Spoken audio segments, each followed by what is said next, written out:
좋겠지만,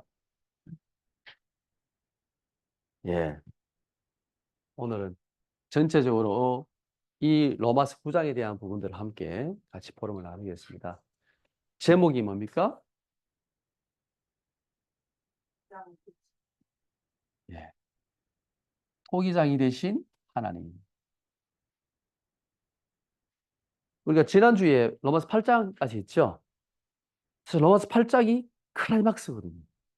클라이막스. 바울이 정말 하고 싶었던 이 복음에 대한 아주 깊은 내용을, 그죠? 확실한 그 복음의 메시지를 로마서 8장에서 선포했습니다. 그죠? 그래서 내가 확신한다. 이 하나님의 사랑에서 그 누구도 우리를 끊을 수가 없다. 라고 했습니다. 우리가 이 하나님의 사랑을, 그리스도 안에 있는 이 하나님의 사랑을 받은 자다. 그랬습니다. 한 주간 동안 행복했습니까? 힘들었습니까? 시달렸습니까?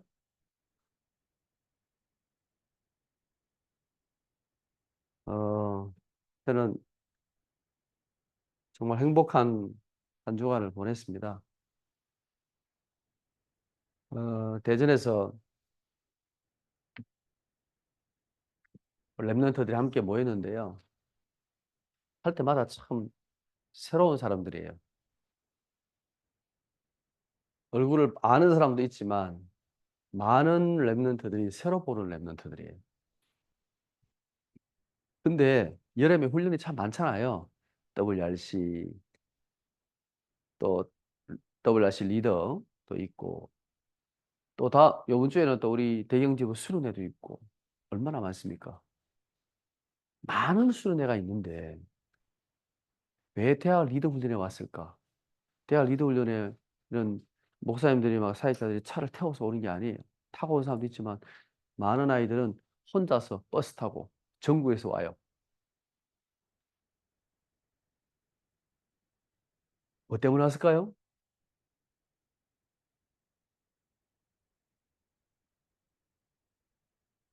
이것 때문에 왔어요. WRC를 가면 뭐 하지요? 용서 메시지 받고 찬양하고 여러분 찬양의 분위기 알죠? 찬양해 봤죠? 막 만 명 모여서 찬양해 보세요. 아, 그 영적 분위기는 정말 굉장합니다. 저는 찬양 안 불러도 은혜 되더라고요. 왔다 갔다 하면 스타가 왔다 갔다 하는데 은혜가 될 정도로 그 영적 분위기가 너무 좋은 거예요. 근데 전도 현장 가는데 전도 훈련 받겠다고 랩런트들이 전국에서 버스 타고 모였어요. 전도를 위해서 모였어요. 그것도 밥도 안 줘요. 잠만 겨우 재웠습니다. 한 랩런트 이렇게 얘기하더라고요. 목사님, 다음에는 에어비앤비 하면 안 될 것 같아요. 그러더라고. 별로 안 좋았대. 여자 숙소가 별로 좋지 않았대. 어, 그런데도 왜 거기에 랩런트들이 함께 참여했냐? 전도 때문에. 참 귀하다 생각이 들었습니다. 많은 숫자가 모인 게 아닙니다. 정말 소수가 모였습니다.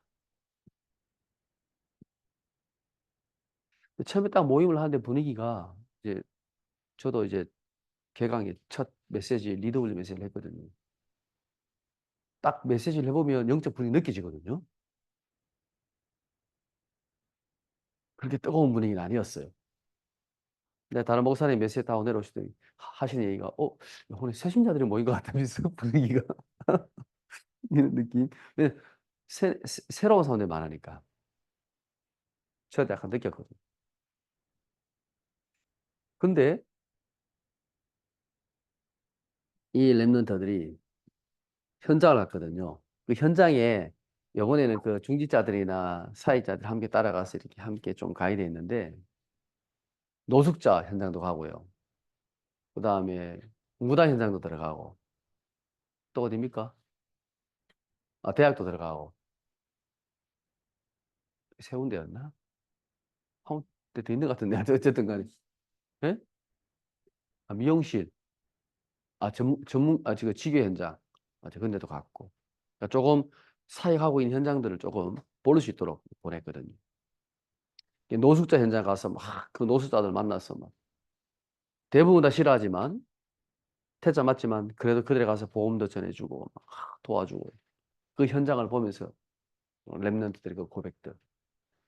그다음에 그 무당집을 갔는데요. 목사님이 그 무당집 가서 이제 아이들 데리고 무당집 현장을 들어갔는데 그 무당이 마침 옛날에 집사였던 거예요. 집사님. 교회 집사까지 하다가 무당이 됐어. 그 무당이 간증입니다. 무당이 뭘 얘기했냐면 목사님도 찾아온다면서. 그 점집에. 그 목사님이 와서 뭘 물었냐니까 딸이 집을 나갔어. 이 딸이 어디냐고. 딸을 찾기 위해서 목사님이 무당을 찾아왔다는 거예요. 전직 집사. 그래가지고 이 무당이 딸이 어디 어디 있다는 거야. 안전하게 잘 있다는 거야. 언제까지 들어올 거라고 얘기한 거예요. 그랬더니 목사님이 에이 말도 안 된다면서. 그랬는데 이 무당이 그러면 목사님 만약에 이때까지 이 시간까지 딸이 돌아오면 목사님이 교회 버리고 내한테 오고 내 말이 틀리면 내 말이 맞으면 목사님이 내한테 오고 내가 틀리면 내가 교회 가겠습니다라고 한 거야. 근데 진짜로 딸이 들어왔대요. 무당이 말한 대로 진짜 돌아온 거야 딸이. 언제까지? 어떻게 돼요? 목사님 교회 접고 무당한테 가야 되는데 그런 간증을 랩런트 함께 다 들었는 거예요. 어떤 현장이에요? 정말 복음이 없는 현장. 정말 복음이 없는 이 복음이 희미한 교회. 제가 구원을 받았다 하면 그런 말 안 하겠습니다. 그건 모르니까. 그러나 분명한 사실은 정말 하나님의 살아계심과 영적인 사실을 안 믿는 현장. 그걸 다 잃어버린 하나님의 어마어마한 축복을 다 잃어버린 교회 현장. 저는 랩런트들이 평생 잊지 못할 거라고 생각합니다. 저도 그 처음 들어갔던 무당집 그 무당 얼굴은 기억 안 나는데 그 처녀 무당 아직도 기억나요. 제가 대학생 데리고 현장을 가라 그래가지고 진짜 대학생 데리고 팀 나눠가지고 대학 들어갔거든요. 그 무당집 들어갔거든요. 그때 처음 만났던 그 무당 처음에 들어갈 때 그 떨림 얼마나 쫄았는 줄 아십니까? 아직도 기억이 나요. 아마 랩런트들이 평생 이 현장을 기억해야 될 겁니다. 정말 이 복음이 맞구나. 하나님 말씀대로 정말 사람들이 복음이 없어서 정말 죽어가고 있구나. 비참하구나. 교회가 아무 힘이 없구나. 메시지만 들었지 한 번도 못 봤잖아요. 그죠? 여러분 봤습니까? 이거 보고 나면요. 아, 정말 하나님 말씀이 맞다라는 게 확신이 와요.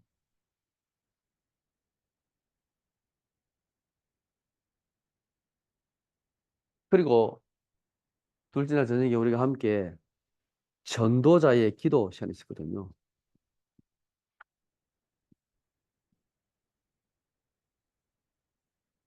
네. 저는 이 시간에 가장 제가 은혜 받는 시간입니다. 제가 뭘 한다고 생각하지 않습니다. 이 시간.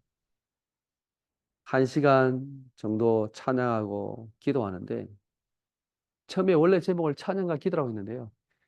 제목이 틀렸어. 전도자의 기도야. 찬양이 아니라 기도야, 기도. 찬양도 기도야.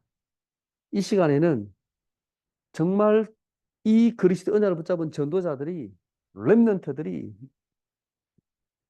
정말 하나님 앞에 전도를 위해서 기도하는 시간이야. 전도를 위해서 결단하는 시간이야. 237과 5천 종족을 파카스에 품고 기도하는 시간이야. 저는 그렇게 생각하고 하나님께 기도하거든요. 그 시간에. 근데요. 제가 솔직히 처음에 분위기 별로 조금 그렇다 그랬잖아요. 기도가 좀 될까? 그래서 원래 7곡을 준비했는데 아이고 그래서 꼭 맞아요. 하는 거 줄였습니다. 기도도 짧게 짧게 했습니다. 근데 이게요. 찬양하고 기도하는데 영적 분위기가 너무 좋은 거예요.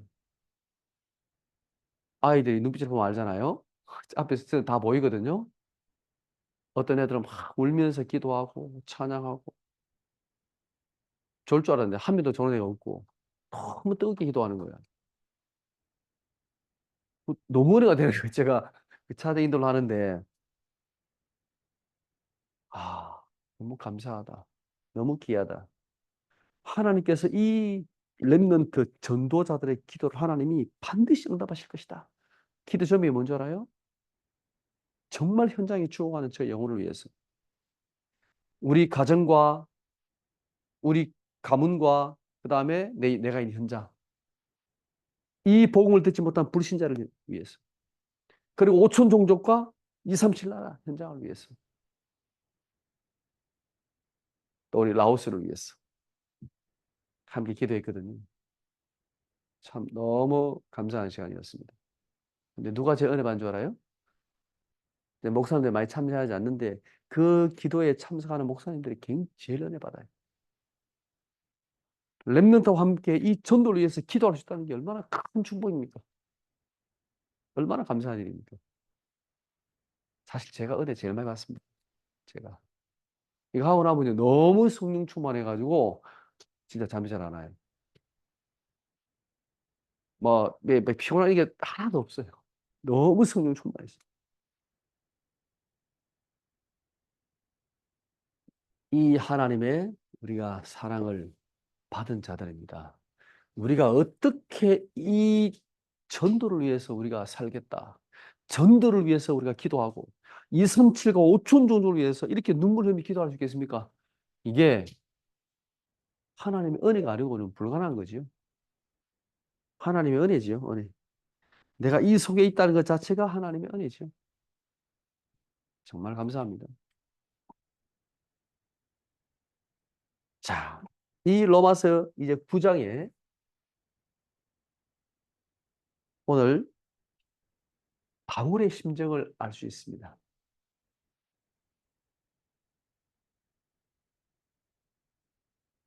이스라엘을 향한 이 바울의 탄식. 로마서 7장에서 바울이 한 번 더 탄식했잖아요. 그때는 누구를 위한 탄식이었습니까? 내 자신을 향한 탄식이었죠. 그죠? 복음을 위해 살고 싶고 진짜 내 모든 삶을 복음을 위해서 하나님께 드리고 싶은데 안 된다는 거 있잖아요. 그죠? 여러분 안 그래요? 저도 그래요. 이 한번 복음에 불태우고 싶어요. 진짜로. 근데 그게 돼요? 안 돼요? 내 맘대로? 안 돼요. 하나님 말씀대로 다 살고 싶은데 그죠?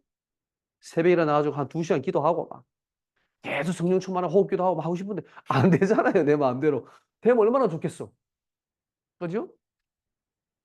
하루 종일 뭐 오직 전도만 생각하고 막. 그죠? 기도하고 복음 전하고 이러면 좋겠는데 맨날 짜증나고 열받고. 안 그래. 그게 안 돼, 삶이. 그죠? 바울이 거기에 대한 탄식하잖아요. 오라 나는 공고한 자다. 나는 비참한 사람이다. 누가 날 건져내랴.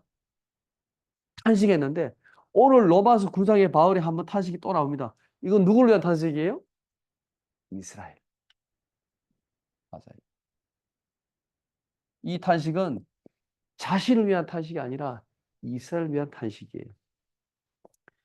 9장 1절에 보니까 큰 근심과 내 마음에 큰 근심과 그리고 그치지 않는 고통.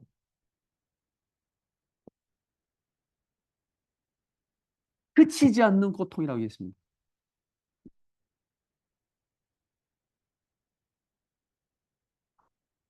바울의 마음이 이해됩니까? 그 이스라엘 백성을 향하여 이 바울의 마음이 어떤 마음인지 이해가 되나요? 너무너무 고통스러운 거예요. 안타까워. 그죠? 왜 하나님께서 바울을 유대인 복음화가 아니고 이스라엘 복음화 아니고 이방인 복음화를 보냈을까요? 이 바울의 마음에는 정말 이 이스라엘을 살려야 되겠는데, 이 동족을 살려야 되겠는데, 이 유대인들을 하나님의 이 백성이나 말하는 아브라함 자손, 그죠? 이 민족을 살려야 되겠는데, 하나님의 말씀 안 듣는단 말이에요. 예수를 잡아 죽였잖아요. 자기도 함께 동참했잖아요. 하나님 보낸 메시아 그리스도를. 그리고 자기가 회개하고 돌아왔지만 많은 유대인들이 바울을 죽이려고 따라오고 있잖아요. 바울이 이방인으로 가지 않고 아마 이스라엘 유대인 복음하기 위해서 전도했더라면 아마 맞아 죽었을 겁니다. 잡혀가지고. 그죠? 하나님이 일부러 이방으로 보내지 않았을까요? 바울의 마음이 그랬습니다. 이 바울의 심정이 더 잘 나오는 게 9장 3절입니다. 한번 읽어볼까요? 9장 3절. 이 점수를 받아 그리스도에게서 끊어질지라도 나는 바르다. 예. 내가 저주를 받아 그리스도에 의해서 끊어질지라도, 이 말은 무슨 말입니까? 내가 지옥을 가는 한이 있더라도, 내가 만약에 우리 민족이 이스라엘이 구원을 받고 내가 지옥 간다 할지라도 이스라엘의 구원을 바라고 있다는 거예요. 참, 바울의 마음이 여러분 정말 이해되지 않습니까? 얼마나 간절히 이스라엘의 구원을 바라고 있는지. 여러분은 우리의 가족을 위해서, 불신자를 위해서, 아직도 믿지 않는 우리 불신자 가족을 위해서 기도하고 있습니까? 내 주위에 있는 정말 죽어가는 이 영혼들을 위해서 우리는 과연 얼마나 기도하고 있습니까?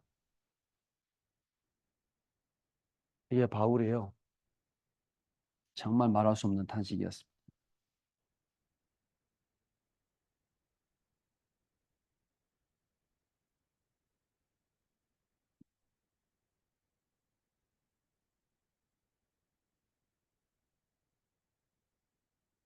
왜 바울은 이 이스라엘 구원을 이렇게 안타깝게 생겼을까요?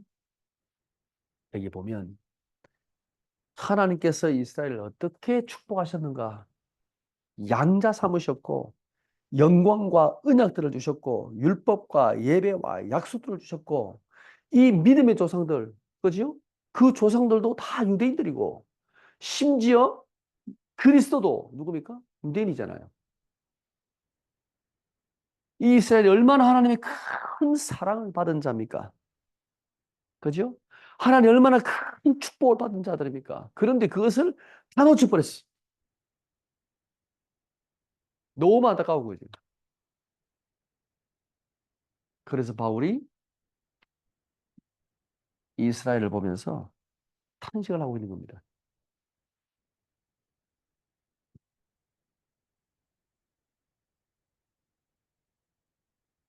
자,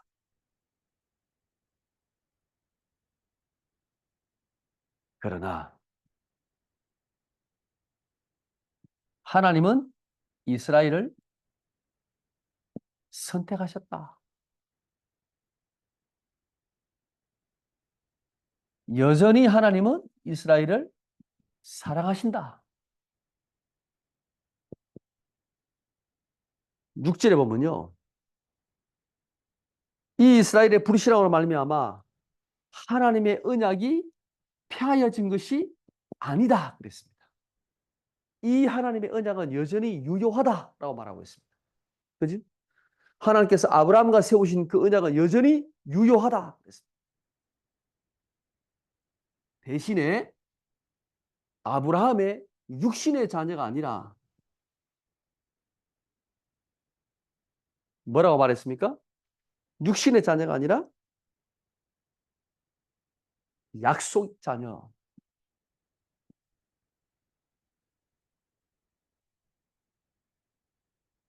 하나님께서 이스라엘을 선택하시고 살아가신 것은 여전히 유효하다. 언약이 폐해진 것이 아니다. 근데 육신적으로 아브라함의 자손이 아브라함의 언약의 후손이 아니라는 거예요. 하나님의 약속을 받은 약속의 자녀가 하나님께서 지금 선택한 하나님의 백성이라는 거죠. 예를 들었잖아요. 그죠? 누가 있습니까? 이스마엘과 이삭. 아브라함 후손 있죠? 그죠? 아브라함의 자녀. 하나님께서 이스마엘도 있지만 똑같이 아브라함의 아들인데 이스마엘을 선택하신 게 아니라 하나님께서 이삭을 선택하셨다 그랬습니다. 육신적으로는 이스마엘도 분명히 아브라함의 자녀잖아요. 그죠? 그러나 이 하나님의 언약의 축복은 하나님께서 이스마엘과 세우신 게 아니라 이삭과 세웠다라고 말씀하고 계신 거죠. 이해가 되나요?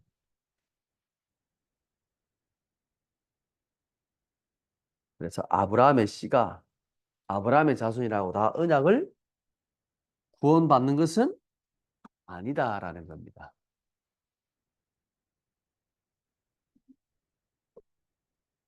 자, 9장 11절에 보면 11절에 보세요.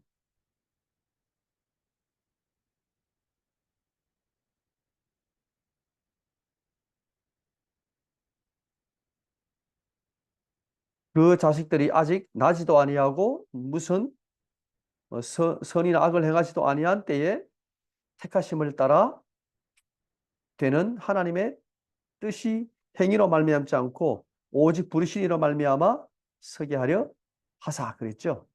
예. 우리의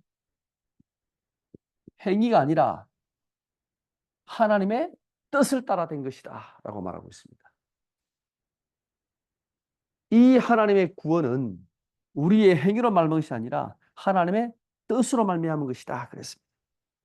자, 봅시다. 그러면 리브가 뱃속에 있는 두 아이 누굽니까?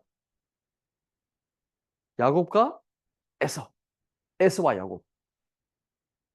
에서와 야곱이 태어나기 전에 하나님께서 누구를 선택했어요? 누구를 선택했어요? 야곱을 선택했죠. 큰 자가 어린 자를 섬기리라 그랬습니다. 하나님께서 야곱을 선택했습니다. 행위와 아무 상관없이 그죠? 하나님이 뱃속에 있을 때 이미 태어나기 전에 하나님이 야곱을 선택하셨어요. 구원은 우리 행위와 상관이 없어요. 그죠? 하나님의 뜻으로 말미암아 하나님의 약속을 받은 자들이 구원을 받는 거예요. 기억나는 말씀이었습니까? 떠오르는 말씀 에베소서 1장에 창세전에 우리를 예정하사 그의 뜻대로 부르심을 받은 자. 그게 구원받은 하나님의 백성이에요.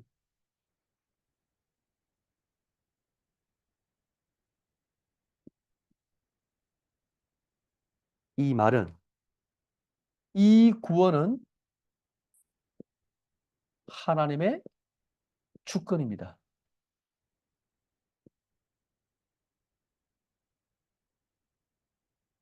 하나님의 절대적인 주권입니다.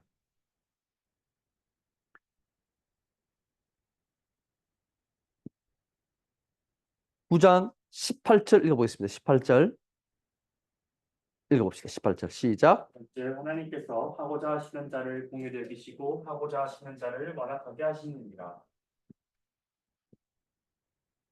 하나님의 하고자 하시는 자에게 하나님께서 긍휼을 베푸시고 하고자 하시는 일을 강팍하게 하신다 그랬죠? 이 하고자 하신 뭡니까? 하나님의 의지입니다. 그죠? 하나님의 뜻대로 하나님께서 원하시는 대로 구원은요 하나님의 의지고 하나님의 뜻입니다. 9장 21절 읽어봅시다. 21절 고기정이가 진흙 한 덩이로 하나는 이기 쓸 그릇을 하나는 손이 쓸 그릇을 만들 권한이 없느냐. 하나님이 누구시라고요? 하나님은 토기장이다.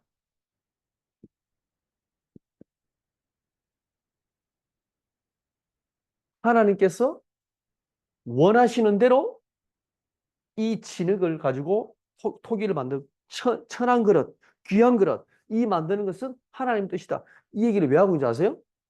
자, 그러면 보세요. 앞에서 하나님께서 누구는 선택하고 누구는 선택 안 하고 좀 불공평하지 않아요, 이거? 공정하지 않잖아요. 왜 하나님은 이삭만 선택하고 이스마엘을 선택하지 않느냐고. 왜 하나님은 야곱을 선택하고 에서를 선택하지 않냐고. 왜요? 하나님 공정하신가요? 무리하지 않냐? 라고 사람들이 말할 수 있다는 거죠. 거기에 대해서 바울이 지금 대답하는 거예요. 하나님은 하나님의 뜻대로 행하시는 거예요. 그럼 하나님 불의하지 않냐? 아니야.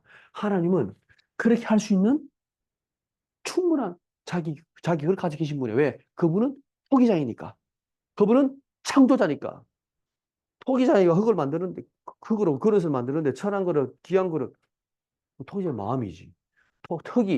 토기가 왜 나를 이렇게 만들었어요? 라고 말할 수 있는 자격이 없다라는 거예요.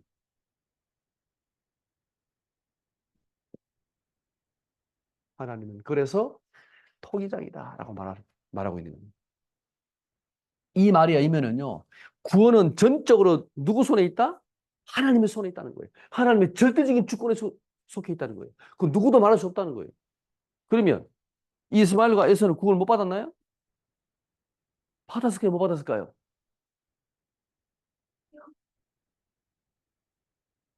하나님 믿었어요? 안 믿었어요? 믿었어요? 안 믿었어요? 믿었지요.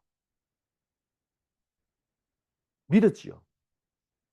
근데 하나님께서 이 메시아의 언약, 이 그리스도의 언약, 우리가 말하면 세계복음의 언약을 누가 세운 거예요? 여기가 세운 거라고. 그럼 이 사람은 하나님께서 그냥 하나님 믿고 편하게 살도록 놔두신 거예요. 언약을 세운 게 아니야. 메시아가 누구를 통해서? 이삭과 야곱을 통해서 오시는 거예요. 하나님 언약이 성취되는 거예요. 이해됩니까? 구원받은 하나님의 많은 백성이 있습니다. 아직도 복음을 들어야 될 많은 사람이 있습니다. 그 가운데 하나님께서 우리를 불러가지고 세계복음 언약에 정말 세계복음할 전도자로 우리를 택하신 거라고. 왜요? 뭐 때문에? 잘났어? 아닙니다. 하나님의 절대적인 주권으로 선택하셨다는 거예요. 누가 말하겠습니까? 이 얘기입니다, 지금. 보세요.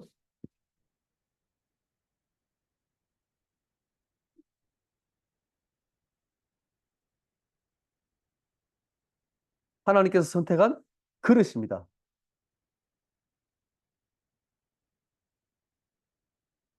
하나님께서 우리를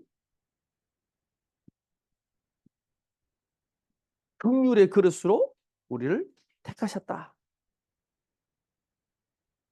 몇 절입니까?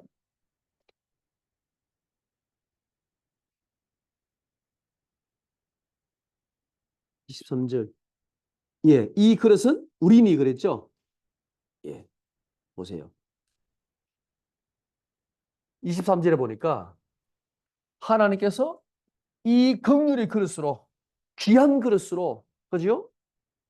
앞으로 세계복음할 정말 축복의 그릇으로 우리를 선택했다라고 지금 말하고 있는 거예요. 이 우리 안에는 누가 들어가요? 이스라엘의 남은 자, 유대인의 남은 자. 유대인 다가 아니야. 육신의 자녀가 아니고 그죠?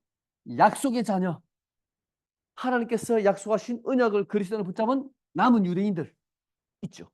그들과 누구요? 여기에는 이방인도 있다 그랬습니다.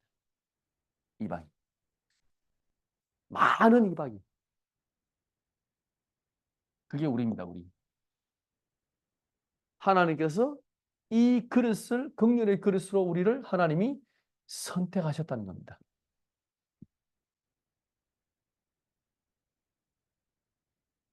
하나님의 절대적인 주권.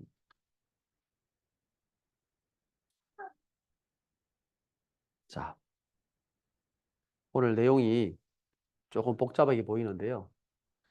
다시 한번 간단하게 정리하겠습니다. 이 이스라엘이 하나님의 큰 축복을 받고 선택을 받았는데 언약의 백성인데, 그죠? 지금 이 그리스도를 믿지 않고 하나님을 떠나버렸잖아요. 그 바울의 안타까움. 여러분, 한국 교회를 보면 안타깝지 않습니까? 교회를 보면, 무너지는 교회를 보면 안타깝지 않습니까? 저는 지나가다가 간판 교회밖에 안 보이거든요. 저 교회는 과연 얼마나 성도들이 있을까? 저 교회는 과연 유지가 될까? 저 교회는 어떨까? 이런 안타까운 마음. 우리 교회도 크지도 않지만. 근데 하나님께서 그 교회를 보실 때 주로 막 지하에 있고 큰 건물도 있지만 지하에 있고 그런 게 보면요. 정말 마음이 그래요. 이 지금 바울이 이스라엘 백성을 볼 때 안타까워. 근데 하나님은 이스라엘을 버리지 않았어. 선택하셨어요. 그죠? 언약이 폐해진 건 아니. 하나님께서 절대적인 주권을 가지고 하나님이 우리를 선택하셨는데, 그죠? 이 유대인들 가운데 남은 자들과 많은 이방인들 가운데 하나님은 구원하셔서 이 복음을 온 땅에 전가하기를 원하신다는 겁니다.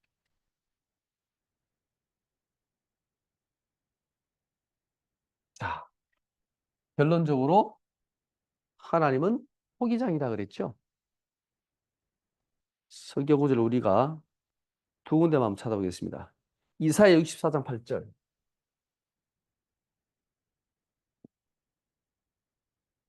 읽어보세요.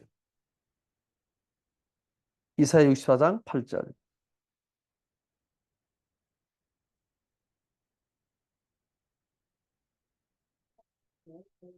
주는 우리 아버지십니다. 우리는 진흙이요 주는 토기장이시니 우리는 나주의 주로 지으신 것입니다. 예. 이사야 선지자가 이래 고백했습니다. 하나님은 토기장이시다. 나는 누구다? 진흙이다. 라고 말하고 있습니다. 우리는 진흙 같은 존재다. 하나님은 토기장이시다. 우리는 누구 손에 있어요? 주의 손에 있다. 주의 손으로 우리는 지원받은 자들이다. 고린도후서 4장 7절 한 절만 더 찾아봅시다.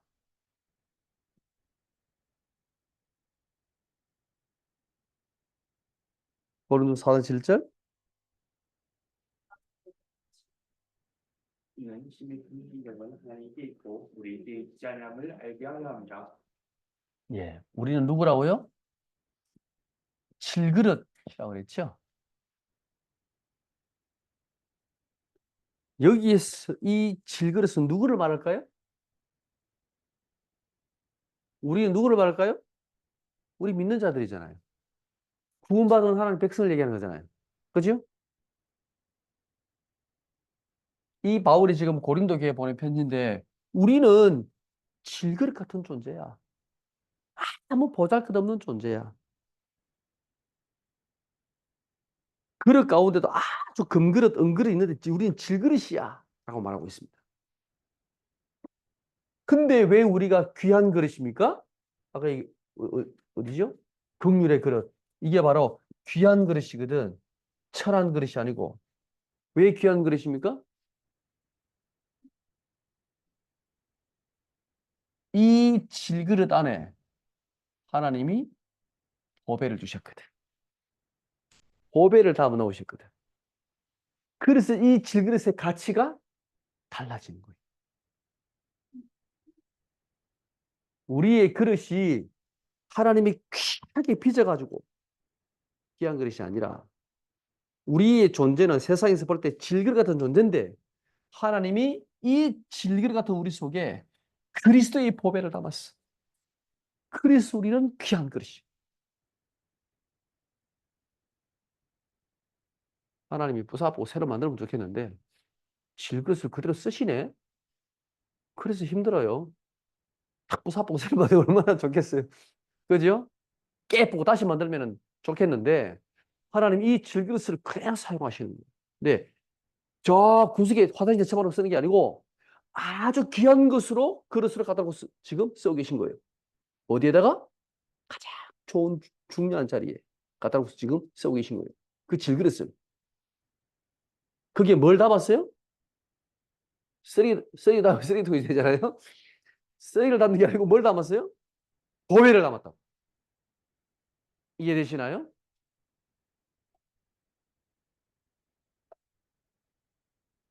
오늘 이 말씀을 생각하면서 조금 더 우리가 이 말씀을 깊게 한번 생각해 봅시다. 우리는 하나님은 토기장이다. 이 말은 나는 뭡니까? 그릇이다. 질그릇이다. 우리는 진흙이고 만들어진 질그릇이다. 이미 질그릇 이거 깨뿌야 되지. 다시 만들 수가 없어. 바꿀 수가 없어. 그죠? 근데 이 질그릇을 하나님이 어떻게 쓰신다고요? 귀하게 쓰신다고. 보배를 담아놓고. 버려요, 안 버려요?